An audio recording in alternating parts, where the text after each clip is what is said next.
நாம கனவா பிடிக்கிற வீடியோ தான் பார்க்க போறோம். அதுக்கு முன்னாடி இந்த வீடியோக்கு ஒரு லைக் மட்டும் பண்ணிக்கோங்க. ஒருத்தர் வலைய வீசுறாரு. ஸ்குட் கனவா அதிகமா வலையில சிக்கிக்குச்சு. அதை தூக்க முடியாம 2 பேரும் தூக்கி கொஞ்சம் கொஞ்சமா கொட்டுறாங்க. அவங்களால அந்த வலைய தூக்க முடியல. அந்த வலைக்கு கீழே அவ்வளவு மீனும் கனவாவும் கூட்டம் கூட்டமா நிக்குது. நீங்களே பாருங்க. ஒருத்தர் தூக்குறாரு, அவரால் தூக்கவே முடியல. அவ்வளவு கனமா வலையில இருக்கு கனவா.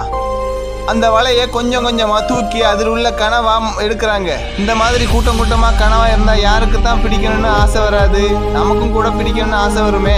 ஒரு ரவுண்டு முடிஞ்ச பிறகு இன்னொருத்தர் வலையை வீசுறாரு. அதுவும் மணி வலை வீசுறாரு. அழகா ரவுண்டா வீசுறாரு. அது எவ்வளவு கனவா மாட்டுதுன்னு நீங்களே பாருங்க. இந்த மணி வலையை ஆத்துல வீசி பார்த்துருப்போம், கடற்கரையில வீசி பார்த்துருப்போம். ஆனா இங்க கடல்ல, ஆழ்கடல்ல கனவுக்காக வீசிய வலையை பார்த்துருப்பீங்களா? ஆமாங்க, இங்கே ஒரு போட்டில் 2-3 பேர் தொழிலுக்கு வந்திருக்காங்க. அதில் முக்கியமாக வந்து லைட் போட்டு தொழில் பார்க்குறாங்க. இந்த லைட் வெளிச்சத்தில் கனவா கூட்டம் கூட்டமாக வருது. அதுலேயும் வந்து வலை வீசி பிடிக்கிறாங்க கனவாவை.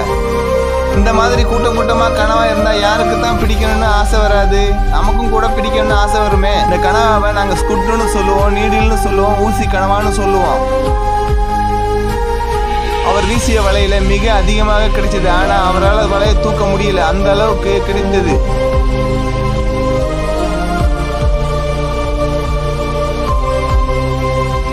மீன்களும் சரி, கனவாவும் சரி கூட்டம் கூட்டமாக வருது. இந்த போட்டில் ஃபுல்லாக அந்த கனவா மீனை பிடிச்சிட்டு போவாங்க. இந்த வீடியோ பிடிச்சிருந்தா லைக் மட்டும் பண்ணிக்கோங்க.